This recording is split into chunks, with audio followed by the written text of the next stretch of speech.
우리 주화자매의 기도로 오늘 모임 시작하겠습니다. 네, 기도하겠습니다. 이번 한 주간의 생활도 지켜주시고 주일에 예배를 드릴 수 있게 해주신 하나님께 감사드립니다. 코로나19의 지속적인 확산으로 혼란과 불안에 모두가 지쳐 있습니다. 견디기 힘든 시기를 서로에 대한 깊은 배려로 이겨낼 수 있도록 도와주시길 원합니다. 이 시간 진정으로 예배 드리게 하시고 목사님이 전하시는 하나님 말씀을 깨닫고 각자의 삶에 적용하는 지혜를 주시기를 기도합니다. 예수님 이름으로 기도드렸습니다. 아멘. 아멘. 예, 감사합니다. 오늘 찬양은요, 이번 코로나 확산으로 인하여서 걱정하고 고통하는 가운데 생각났던 찬양입니다.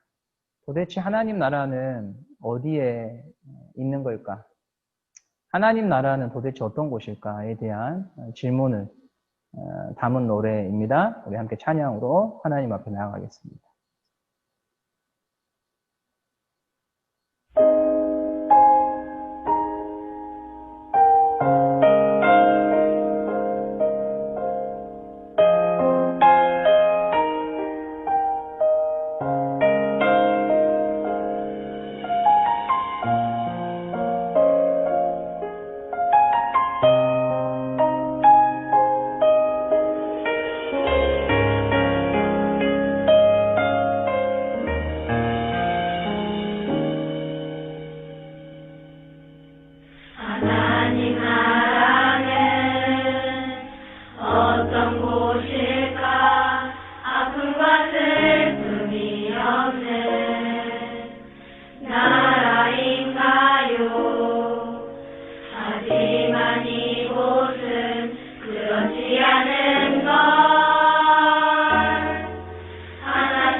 자리에서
교회에서 단체 문자를 보내면 전부 다 기록에 남거든요. 그래서 남구청 직원들이 왔을 때 우리 교회는 사회적 거리 두기를 하고 있다고 하는 것에 대한 증거를 보여주고 그렇게 해서 또 공무원들이 안심시키고 돌려보냈습니다. 여러분도 아마 직장생활하는 사람들은 교회 가지 마라.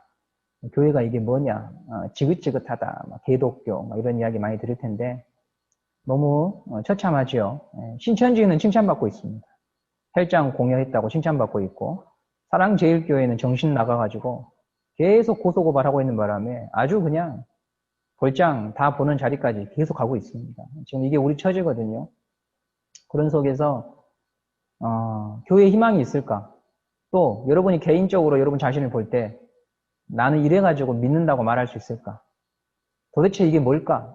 라고 하는 혼란. 그런 것들에 대해서 오늘 말씀을 통해 좀 길을 찾아보려고 합니다. 그래서 오늘 설교 주제가요. 다시 시작하는 힘인데 다시 시작할 수 있는 힘의 근거가 도대체 뭘까? 왜 기독교는 희망을 말할 수 있고 왜 신앙은 희망을 다시 말할 수 있을까? 무슨 근거로 그렇게 얘기할 수 있는데 라고 말하면 할 말이 있어야 되잖아요. 그냥 긍정의 힘 이런 것은 인간이 만들어내는 것이고 도대체 당신들은 무슨 근거로 희망을 말하고 예수 믿으라고 말하느냐 이거에 대해서 한번 생각해 보자는 거죠. 오늘 사무엘상 3장 3절 말씀 여러분 성경책이나 또 핸드폰으로 한번 보시면 헷갈리겠죠? 사무엘상 3장 3절 말씀 한번 펴봤으면 좋겠습니다. 사무엘상 3장 3절 말씀 화면도 나오고요. 우리 한번 같이 한 목소리로 여러분 있는 곳에서 읽어봤으면 좋겠습니다. 사무엘상 3장 3절입니다. 시작. 하나님의 등불은 아직 꺼지지 아니하였으며 사무엘은 하나님의 교회 있는 여호와의 전안에 누웠더니 라고 나와 있습니다. 네. 사무엘이 처음으로 하나님의 음성을 듣는 본문이 사무엘상 3장입니다.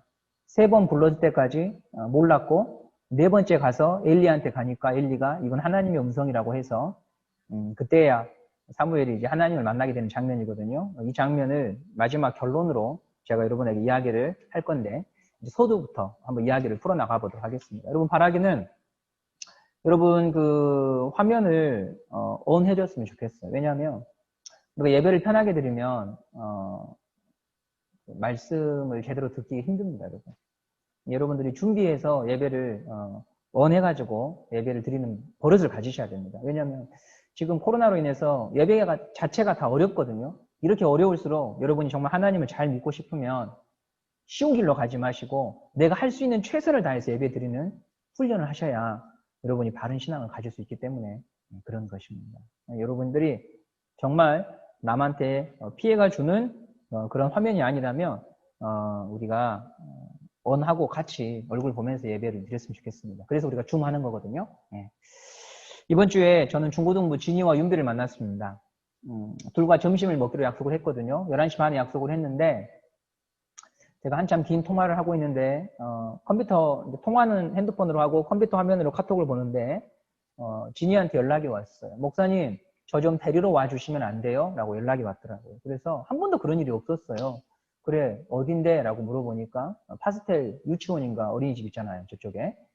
거기에 자기가 있대요. 그래서 너 무슨 일이 있니? 라고 물어보니까 너무 어지럽고 앞이 잘 안 보여가지고 지금 땅바닥에 주저앉아 있다고 윤비하고 같이 있는데 도저히 못 걷겠다고 저한테 데리러 오라고 하는 거예요. 그래서 제가 얼른 스타렉스를 몰고 데리러 갔습니다.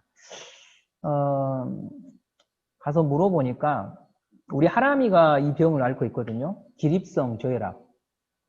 이게 뭐냐면 누워있다가 일어나면 혈압이 떨어져가지고요. 피를 머리끝으로 올려보내지 못하니까 어지럼증이 오는 겁니다. 그래가지고 몇 분 동안 계속 이 머리가 어지럽고 눈앞이 캄캄하고 이러거든요. 저혈압이에요, 저혈압. 이 진이라는 애가 용돈을 자기가 벌어야 되니까 이 여름에 그 식당에서 계속 알바를 했었습니다. 그리고 하루 한 끼 먹는다고 하더라고요. 그러니까 집에서 엄마가 없어요. 이혼했고 아빠 나가서 돈을 버시니까 아무도 챙겨줄 사람이 없으니까 식당에서 가서 밥 먹는 게 전부인 거죠. 그렇게 이제 먹고 살다 보니까는 이 아이가 이제 체력이 좀 딸렸고 그래서 그날 이렇게 좀 머리가 핑 도는 빈혈 증상이 왔던 것 같습니다. 둘이 데리고 점심을 먹으러 갔어요. 화순 카페, 제가 잘 가는 카페 있어요. 서로라는 카페. 거기 가서 파니니하고 뭐 여러 가지 시켜서 이제 먹으면서요. 이런 이야기를 했어요. 진이가 저한테 그러더라고요. 목사님, 저 그때 이렇게 사람이 죽는구나 라고 하는 생각을 했다는 거 하는 거예요. 이렇게 해서 사람이 죽는구나 그런 생각을 했다고 하더라고요. 죽음에 대한 이야기를 이 중고등부 친구들과 해 나갔는데요. 여러분도 한 번쯤 죽음에 대해서 생각해 본 적이 있을 겁니다. 죽음이라는 주제는 밝은 주제는 아니에요. 피하고 싶고 뭐 나하고 굉장히 멀 거라고 생각을 하지만 죽음을 생각하고 죽음을 기억하며 사는 것이 인생을 낭비하지 않는 좋은 방법입니다. 우리 리더들하고 요즘 읽고 있는 책이 지성과 영성의 만남이라는 책인데요. 이 책에서도 이재철 목사님이 그런 이야기를 해요. 삶에 대해서 알고 싶습니까? 그러면 그 삶의 반대적인 곳에 있는 죽음이라고 하는 것을 생각해 보라고. 그 죽음을 생각할 때 삶에 대해서 제대로 알 수 있다라고 이재철 목사님은 그런 말씀들을 하시더라고요.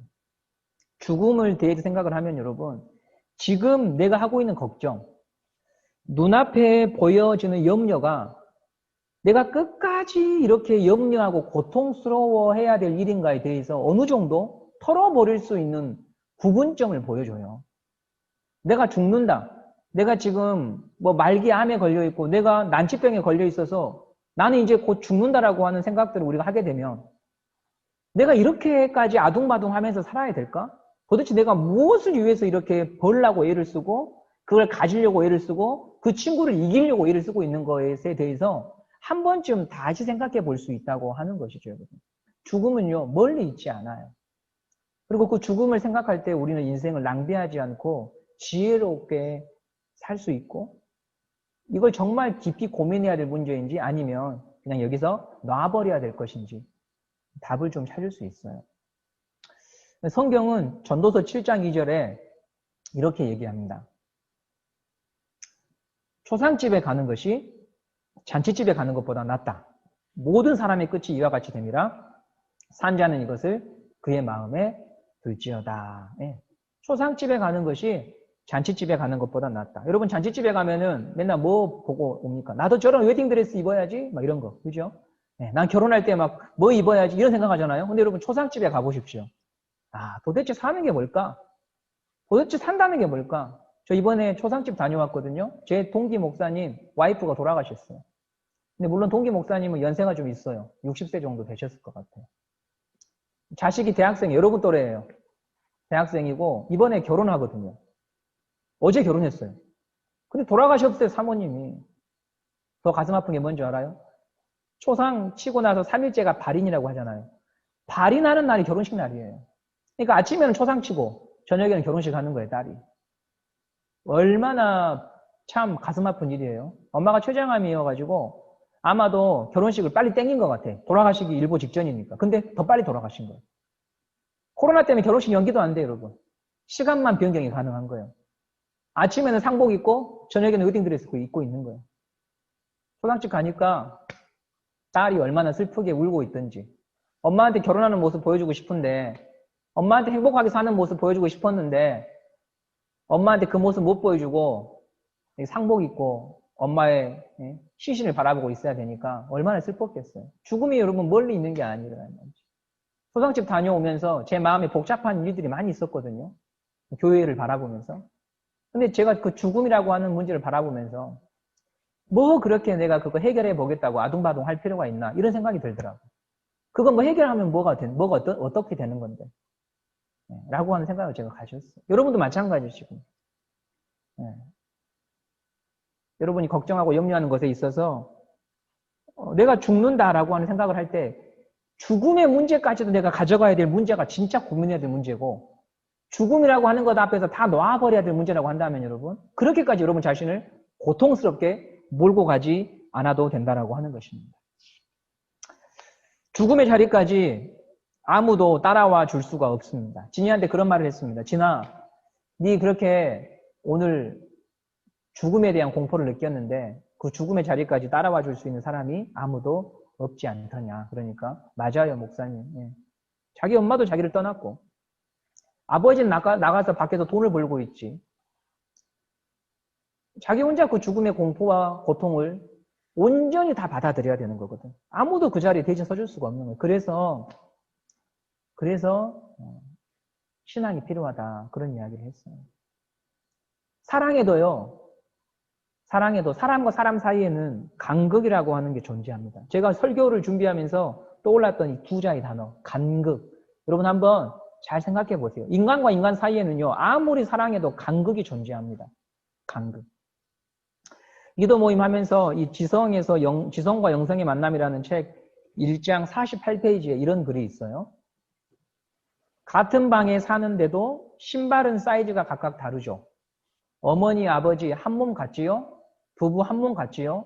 부부 사이인데 아내의 신발을 내가 못 신습니다. 이것이 우리의 실존이에요. 아무리 가까워도 너는 너, 나는 나라는 외로운 실존입니다. 아무리 어머니가 나를 으스러지게 껴안아도 틈이 있어요. 어머니가 내 아픔을 대신할 수 없습니다. 이렇게 써놨어요. 네. 이 책에 이어령 씨가 인간과 인간의 사이에 있는 간극에 대해서 이렇게 표현을 해 놓았습니다. 사람과 사람 사이에 간극이 있는 이유는 죄 때문입니다. 죄로 인해 하나님과 사람 사이가 먼저 간극이 생겼고요. 그 결과 사람과 사람 사이에도 간극이 생겼습니다. 이것이 인간의 상태예요. 그러므로 여러분, 저 사람은 내 마음을 알아줄 거라고 생각했는데 역시나 몰라줬어라고 하는 것은 사실이지만 그 사람을 탓할 문제는 아닙니다. 왜냐하면 여러분도 여러분이 사랑하고 있는 그 누군가에 대해서 완전히 다 알지 못하고 하나 될 수는 없습니다. 그게 인간의 실존이고 한계라고 하는 것이죠. 엄마, 아빠는 내 마음을 몰라. 서운한 말인데요. 그럴 수밖에 없다는 거예요. 여러분, 이성교제를 하고 있는데 사귀어보면 사귀어볼수록 뭘 알게 되냐면 나를 모르는구나를 알게 됩니다. 나하고 다르구나라고 하는 것을 알게 됩니다. 그게 인간과 인간 사이에 있는 간극입니다. 하나님과의 간극이 생김으로 인간과 인간 사이에도 간극이 생겼습니다. 이게 인간의 비참함이에요. 비참함. 그래서 하나님은 이 비참함의 문제를, 이 간극을 해결해 주시기 위해서 예수님을 보내주셨죠. 디모데전서 2장 5절에 이렇게 나와 있습니다. 디모데전서 2장 5절입니다. 우리 한번 같이 읽어보겠습니다. 시작. 하나님은 한 분이시요 또 하나님과 사람 사이에 중보자도 한 분이시니 곧 사람이신 그리스도 예수시라. 예수님을 중보자라고 합니다. 중보자는 벌어진 간극 사이에서 서로의 그 간격을 다시 하나로 만들어주시는 분이 중보자입니다. 중보자입니다. 그래서 하나님과 사람 사이에 있는 이 간극을 메꿀 수 있는 분이 예수님밖에 없기 때문에 이만이든 누구든 하나님의 예수님의 자리를 대신할 수가 없어요. 딱 한 분밖에 안 계시거든요. 한 분밖에. 근데 이 간극을 사람들은 여러 가지 다른 방법으로 좁혀보려고 한다는 것이죠. 여러 가지 다른 방법으로. 때로는 저 사람은 나를 알아줄 거야. 아니면 내가 성공만 하면, 내가 어떤 위치에 가기만 하면 이 간극의 문제를 좁힐 수 있을 거라고 생각을 합니다. 해결할 수 있을 거라고 생각을 합니다. 그러나 여러분, 제가 여러분들에게 반복적으로 들려주는 말이 있습니다. 하나님만이 주실 수 있는 것을 사람에게 구할 때 사람도 잃고 나도 잃고 하나님도 잃습니다. 하나님만이 해주실 수 있는 것을 사람에게 구하면 더 고통스러울 뿐입니다. 시편 130편 우리가 지난주까지 보았지요. 왜 시인이 간절히 하나님만 기다렸을까요? 왜 시인이 간절히 하나님만 기다렸을까요? 하나님만. 하나님을이 아니에요. only 하나님만 기다렸을까요? 그가 신학 공부를 했을까요? 그가 믿음이 대단히 좋았을까요? 아닙니다. 그가 하나님만 간절히 기다릴 수 있었던 이유는 인생의 어떤 시점에서 하나님만 주실 수 있는 것을 사람은 줄 수 없다고 하는 것을 깨달았기 때문에 하나님만 기다린 거예요. 신앙이 좋아서가 아니라 자기도 이 인생을 살아보면서 많은 사람을 만나보고 다양한 인생의 선택을 했는데 하나님만 줄 수 있는 것을 사람은 줄 수 없다고 하는 것을 인생의 어떤 지점에서 깨달은 것이죠. 깨달은 것이죠. 그런데 한 번에 깨닫는 건 아니다라는 거죠. 저는 인생을 살면서 그걸 느껴요. 한 번에 깨닫는 것이 아니라 시간이 걸려요. 믿음의 어떤 수준에 이르기까지는 여러분 시간이 걸립니다. 이건 여러분들한테 제가 왜 반복해서 얘기하냐면 지금 여러분의 모습이 실망스럽더라도 포기하지 말라는 거예요. 그게 당연하기 때문에. 그게 당연한 거예요. 제 경우를 보니까 한 번에 완성되는 게 아니에요. 아멘으로 오늘 여러분 이 예배를 통해서 말씀 받았다고 해가지고 한 번에 변하는 게 아니에요. 또 부서지고 깨지고 실패하면서 점점 자라나는 거예요. 점점 자라나는 거예요. 아멘 한다고 되는 게 아니에요. 시간 속에서 무엇을 깨달았는가 하면 하나님이 이런 분이었구나라고 하는 것을 조금씩 깨닫고요. 그와 동시에 비례해서 어떤 그래프가 올라가냐면 나는 이것밖에 안 되는가라고 하는 게 같이 갑니다. 하나님은 이런 분이었구나라고 하는 것과 함께 나는 왜 이것밖에 안 되는데 내가 겨우 이것밖에 안 되는 사람이었어라고 하는 실망이요. 같이 가요. 네. 그러면서 예전에는 남의 죄, 남의 허물, 남의 잘못들을 비난을 잘했는데 이 하나님에 대해서 알면 알수록 내가 참 죄인이라고 하는 사실을 많이 알게 되죠. 죄라고 하는 것은 여러분 코로나 바이러스처럼 감염되는 게 아니에요. 네, 죄는요 내 안에 있어요. 마태복음 15장 11절에 이런 말씀이 있습니다. 마태복음 15장 11절 우리 민철이가 마태복음 15장 11절 말씀을 한번 읽어주시기 바랍니다. 입으로 들어가는 것이 사람을 더럽게 하는 것이 아니라 입으로 나오는 그것을 사람을 더럽게 하는 것이니. 예, 입으로 들어가는 것이 사람을 더럽게 하는 것이 아니고 입에서 나오는 것이 사람을 더럽게 한다는 거예요. 그 말은 무슨 말이냐면 우리 마음에 더러운 것이 있어서 나온다는 것이죠. 우리 마음에. 내가 완벽한 사람인데 친구를 잘못 만나서 코로나에 감염되듯이 죄에 감염된 게 아니에요. 내 안에 죄가 있는 거예요. 그래서 죄 짓는 게 자연스럽죠. 화내는 게 자연스러워요. 미워하는 게 자연스럽습니다. 오히려 사랑하고 용서하는 것은 어색해요. 주저하게 되죠. 만일 나는 죄인이 아니야 그 말에 나는 죄인이라고 하는 그 말에 동의할 수 없는 친구들은요. 지금 당장 한번 여러분 자신하고 약속을 해보세요. 내가 오늘부터 지금 이 시간부터 난 누구도 미워하지 않을 거야. 게으르게 살지 않을 거야. 용서하는 삶을 살 거야. 이렇게 여러분 자신한테 3가지 원칙을 가지고 약속해 보십시오. 이 결단을 한 지 몇 시간 안에 그것을 지킬 수 없는 여러분 자신이 보게 될 겁니다. 왜 그럴까요? 인간은 죄인이니까요. 알아도 안 돼요. 몰라서 안 하는 게 아니에요. 알아도 안 되는 거예요. 죄인 줄 알면서 돌이킬 수 있는 능력이 없어요. 더 심각한 것은 죄를 인정조차 하지 않으려고 하는 무지에 쌓여 있어요. 무지에. 자기 믿음과 자기 경험에 갇혀 있어요. 아직도 지구가 평평하다고 믿고 있는 사람들이 있습니다. 아직도 지구가 평평하다고 믿고 있는 사람들이 있어요. 아마존 원주민들이 그렇게 생각하는 게 아니에요. 여러분 인터넷에 검색하면은요. 평평하다고 믿는 사람들의 모임이 있습니다. 상식이 있고 학문이 있고 IT를 쓸 수 있는 사람들인데 그들은 과학자들이 거짓말 치고 있다고 생각합니다. 지구 사진 조작된 거라고 생각해요. 지구가 평평하다고 진짜 믿어요. 여러분 나중에 설교 마치고 나서 예배 마치고 나서 한번 검색해 보십시오. 나름대로 자기들 나름대로 다 이유가 있고 합리화할 수 있는 근거가 다 있어요. 그 사람들이. 뭐 거기까지 가지 않더라도 최근에 광화문 집회에 참석한 신자들로 혼란스럽죠. 1000명이 넘었다 하더라고 감염자들이. 광화문 집회 지도부가 코로나 검사에 응하는 것은 문재인 정권에 굴복하는 거다. 이렇게 얘기를 했어요. 그래서 핸드폰을 끄고 잠적하고 검사를 받지 않고 이러고 있습니다. 감염자가 속출하고 있죠. 사랑제일교회 확진자가 다수 발생하니까 이 정광훈 씨라 할게요. 정광훈 씨와 그 지도부가 뭐라고 얘기했냐면 북한에서 바이러스를 퍼뜨리고 갔다. 누군가 우리 교회에 바이러스를 퍼뜨리고 갔다. 이런 엄청나게 황당한 이야기를 하고 있습니다. 또 우리는 병원에 가서 검사 안 받을 거다. 왜? 문재인 정부가 이 나라가 사랑제일교회 신자들만 양성 판정 내리고 있다. 조작해서. 이렇게 하고 있습니다. 그분들 변호사 봤죠, 여러분? 변호사 4명인가 5명인가 있어요. 정광훈 씨 옆에. 다 연고대 나와가지고 여러분 이 사회에서 우두머리들 아닙니까? 지성도 있고 예? 배운 사람들이에요. 그런데 무지라고 하는 끈에 매여 있어서 정상적으로 작동이 안 돼요. 엉뚱한 데로 가고 있어요. 엉뚱한 데로.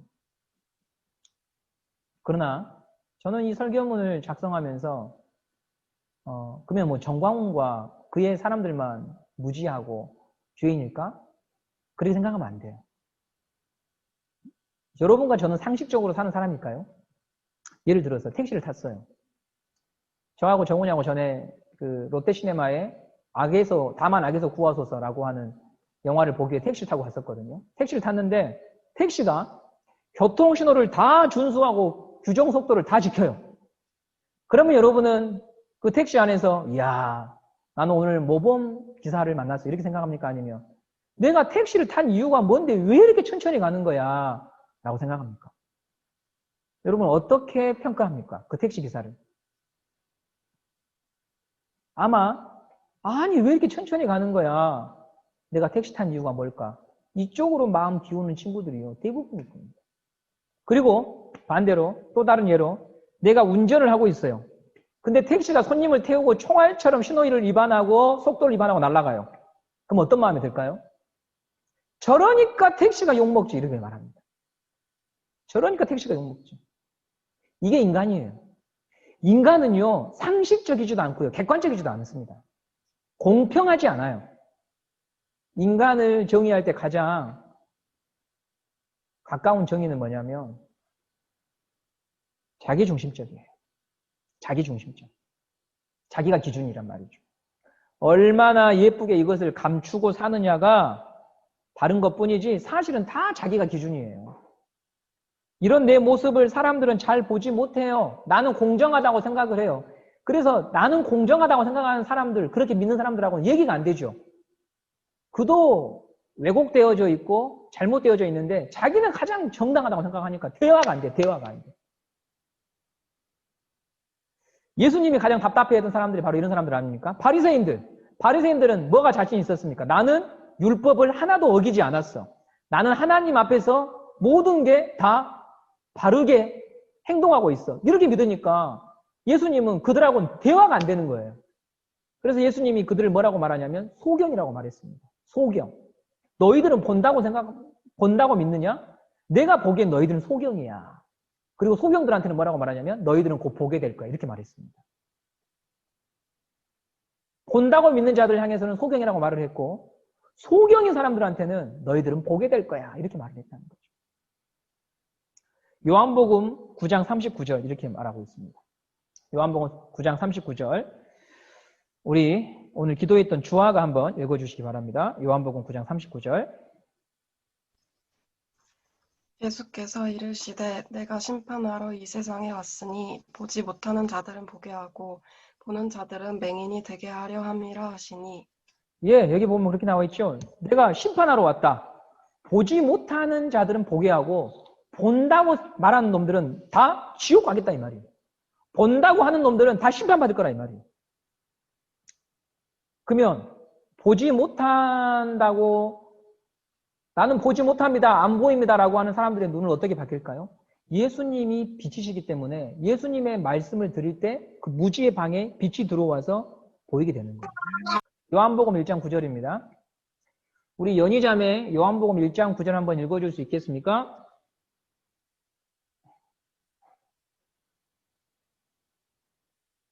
연희자매 요한복음 1장 9절 한번 읽어줄 수 있겠습니까? 연희.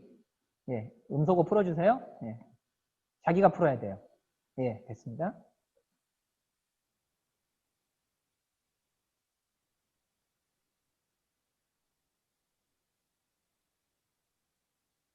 소리가 안 들리네요. 연희자매 목소리가. 연희자매 지금 읽고 있는 것 같은데 소리가 안 들리네. 그래요. 고마워요. 시도라도 해줘서. 우리 준원이가 한번 읽어주세요. 요한복음 1장 9절. 참 빛 곧 세상에 와서 각 사람에게 비추는 빛이 있었나니 예. 예수님을 뭐라고 소개합니까? 빛이라고 소개하죠. 그래서 여러분 예수를 믿을 때 어둠에 있던 사람들이 눈이 열리는 것입니다. 눈이 열리는 것입니다. 예. 그러나 우리가 이 예수님을 잘 받아들이려고 하지 않아요. 아까 말했죠. 그 간극을 좁혀보기 위해서 다른 방법들을 많이 사용하죠. 그러므로 하나님은 우리에게 깨달을 수 있도록 고통이라고 하는 자리로 우리를 인도하십니다. 고통. 고통이라고 하는 것은 사실 하나님이 우리를 부르고 있는 거예요. 부르고 있는 거예요. 눈을 뜰 수 있는 방법이 너한테 있지 않다. 나에게 오라라고 하나님이 불러주시는 거죠. 이제 여러분 이야기의 결론으로 나아가는데요. 왜 다시 시작할 수 있는가? 하나님이 저와 여러분을 끈질기게 부르시기 때문에 그래요. 포기할 법도 한데 포기하지 아니하시고 끈질기게 부르시는 하나님 때문에 우리에게 희망이 있는 거예요. 나의 실력이 형편없고 모자라고 부족해도 다시 일어설 수 있는 힘의 근거가 뭐냐면 언제든지 다시 시작할 수 있도록 모든 것들을 준비해 놓으시고 나를 기다리신 하나님이 끊임없이 나를 부르시기 때문에 그래요. 오늘 사무엘상 3장 3절 다시 한번 보겠습니다. 사무엘상 3장 3절 사무엘이 하나님을 만나는 본문이라고 했어요. 근데 이 사무엘상 3장에 하나님을 사무엘이 만나는데 이 사무엘상 3장은 언제 많이 설교가 되냐면 어린이날 설교가 많이 돼요. 어린이날 여러분 우리 어린 친구들도 사무엘처럼 하나님 말씀을 잘 듣고 하나님의 사람이 돼야 돼요. 엘리 할아버지처럼 하나님 말씀을 듣지 않고 순종하지 않으면 안 돼요. 여러분 다 사무엘처럼 돼야 됩니다. 이게 사무엘상 3장 말씀으로 설교할 때 대체적인 다 교훈입니다. 근데 여러분 3장의 주인공은 사무엘이 아니에요. 3장 3절에 뭐라고 나와 있냐면 하나님의 등불이 아직 꺼지지 아니하였다 나와 있어요. 그 말이 무슨 말이냐면 하나님이 이스라엘을 포기하지 않았다고 하는 거예요. 하나님이 계속해서 이스라엘을 향하여 등불을 비추고 있다고 하는 거예요. 사무엘이 몇 번 불렀을 때 하나님께 돌아갑니까? 네 번째 불렀을 때 돌아가죠. 네 번째 불렀을 때. 엘리를 통해서. 그 말은 무슨 말이냐면 사무엘이 듣고 돌아가는 것이 아니고요. 다시 반대로 생각하면 사무엘이 들을 때까지 불러주신 하나님이 계시다고 하는 거예요. 사무엘이 알아먹을 때까지 불러주신 하나님 때문에 사무엘이 들은 거라고. 여러분이 믿음이 없어도 그것 때문에 좌절하지 말아야 될 이유가 여기 있다고. 여러분이 믿음이 생길 때까지 말씀하시고 부르실 하나님이 나의 하나님이기 때문에 우리가 포기하지 않고 다시 예배 자리에 나와야 된다고. 내가 못 알아먹으면 더 큰 목소리로 나를 향하여 불러주신 하나님이 포기하지 않고 끝까지 내 이름을 불러주시기 때문에 다시 여러분들이 일어설 수 있는 것이라고. 그것 때문에 한국교회가, 이 조국교회가 이 수치를 당하고 있는 교회 가운데에 여전히 소망이 있다고 말할 수 있는 이유는 하나님은 여호와의 등불을 여전히 이 교회를 향하여 비추시고 계시기 때문에. 여러분이 한 주간 동안 엉망으로 살았어도 다시 여기에 나와야 되는 이유는 뭐냐면 그런 여러분을 아시고서도 끊임없이 예린이를 부르시고 선찬이를 부르시고 지원이를 부르시고 연희자매를 부르시는 하나님이 우리 하나님이기 때문에 그 하나님은 여호와의 등불을 꺼뜨리지 않고 계속해서 우리를 비춰주시기 때문에 그래서 우리가 오늘 이 자리에서 하나님의 이름을 부를 수 있는 것이고 교회를 다시 나올 수 있는 것이다 이 말이죠. 네. 하나님이 끊임없이 부르시기 때문에 사무엘은 4번 만에 들었는데 4번 만에 하나님 음성 들었는데 저와 여러분을 이야기를 만약 사무엘상 3장으로 써낸다고 하면 어떻게 쓸까요? 하나님이 목이 다 쉬어가지고 용각산 드시면서 도라지즙 드시면서도 우리의 이름을 부른다는 거예요. 그래서 우리는 돌아갈 수 있는 자리가 있다는 거예요. 그것 때문에 우리는 오늘도 엉망진창 다 헤어진 옷을 입고 냄새나는 몸을 가지고 다시 하나님께 돌아갈 수 있는 거죠. 왜? 그분이 나를 불러주시니까.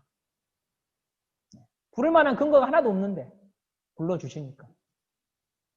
그것 때문에 여러분들이 포기하지 말라는 거예요. 여러분 자신한테는 근거가 하나도 없어. 셀 리더만 할 만한 능력도 없고 실력도 없고 자기 자신도 건사하지 못할 정도의 연약한 믿음을 가지고 있지. 그러나 하나님이 불러주시기 때문에 다시 가서 비빌 수가 있는 것이죠. 목사님, 저는 이 현실 속에서 목사의 자격을 갖춘 자일까요? 하나도 없어요. 하나도 없어. 하나도. 여러분과 다를 것이 하나도 없어. 추하고 더러운 마음을 가지고 있어. 그러나 하나님이 불러주시니까 오늘도 이 자리에서 말씀을 전하는 거예요. 여호와의 등불이 켜져 있다는 거예요. 여호와의 등불이 여러분의 인생에 켜져 있다고 하는 거예요. 말씀을 맺겠습니다. 이걸 믿는다면 우리 편에서 해야 될 일이 하나 있습니다. 포기하지 말자는 거죠. 말씀을 들어보자는 거죠. 믿음은 들으면서 나니까. 여러분 이제 다 20대 아닙니까? 30대인 현진이도 있지만 초등학교 운동장에 가서 보십시오. 여러분 모교에 한번 가보십시오. 운동장이 작아요. 왜 이렇게 작아졌을까요? 학교가 뜨거운 여름 태양에 수분이 다 증발되어가지고 학교가 쫄아버린 걸까요? 아니에요. 내가 컸어요. 초등학교 때는 그렇게 작은 학교가 지금 가보면은요, 코딱지만 해요. 왜요? 내가 컸어요. 신앙도 그런 거예요. 살아있으면 학교가 작게 느껴지는 시절처럼 여러분이 컸다라고 하는 것을 볼 때도 와요. 그러니까 포기하지 말아요. 말씀이 선포된 자리로 나오세요. 나는 하나님 앞에 나아갈 수 있는 그런 추한 모습이라고 해도 여러분 나와서 비비다 보면 여러분도 크게 될 것입니다. 그러므로 포기하지 말고 하나님 앞에 나오는 여러분들 되시기를 바랍니다. 되시기를 바랍니다. 그러다 보면 여러분 들립니다. 믿어집니다. 커 있습니다. 그게 하나님이 우리를 사용하시는 방법입니다. 오늘 이 말씀으로 여러분 한번 깊이 셀라눔 해보기 바랍니다. 그것밖에 안 되는 거 다 알고 불러주셨습니다. 제가 목사가 된다고 했을 때 저를 알았던 많은 사람들은 네가 목사를 한다고야? 라고 했습니다. 그것밖에 안 되는 인생인 줄 알고 불러주셨습니다. 여호와의 등불이 켜져 있습니다. 기도하겠습니다. 하나님 감사합니다. 오늘도 이것밖에 되지 않는 나를 불러주신 하나님. 목이 쉬도록 나를 불러주신 그 하나님 때문에 저는 다시 돌아갈 수가 있습니다. 저와 하나님 사이의 간극을 좁히기 위하여 예수님이 죽어주셨습니다. 제가 할 수 있는 일이 아무것도 없기 때문에 예수님이 다 책임져 주시고 죽어주셨습니다. 그래서 십자가를 볼 때 소망이 있습니다. 십자가에서 죽으시고 피 흘리신 예수님 때문에 오늘 내가 있는 것이기에 내 모습이 엉망진창이라고 하는 것을 알면서도 죽어주신 그 주님 때문에 나에게 소망이 있습니다. 오늘도 내 이름을 불러주신 주님 때문에 소망이 있습니다. 주님, 다시 일어설 수 있는 힘이 오직 하나님께 있음을 믿습니다. 주를 바라보게 하여 주시옵소서. 이 모든 말씀 우리 주 예수 그리스도의 이름으로 기도드립니다. 아멘. 오늘 광고 우리 예쁜 온유가 광고해 주시도록 하겠습니다. 네, 코로나 감염 확산으로 교회 모임이 전면 금지되어 있습니다. 답답한 상황이지만 정부 방침에 순응해서 위기를 잘 극복했으면 합니다. 김명석 서기의 사진이 유포되었습니다. 남은 군 생활도 잘 마칠 수 있도록 기도 바랍니다. 예쁜 키위. 네, 제주 소년 오희성 군이 돌아왔습니다. 장발로 머리를 엄청 길렀는데 소아암 어린이들 가발을 만드는 일에 동참한다고 합니다. 박수를 보내주세요. 짝짝짝. 뜨거운 여름 정찬우 형제는 경찰 교육을 잘 받고 있습니다. 훈련을 무사히 마치고 돌아오기를 기도드립니다. 네, 마지막으로 리더 모임은 매주 토요일 4시에 줌으로 모임을 갖고 있어요. 이번 주는 지성과 영성의 만남 2장 교육 파트를 준비해 주시면 됩니다. 셀 모임 후 셀 보고서 내주시고 즐겁고 풍성한 셀 모임 되시기를 바랍니다. 안녕.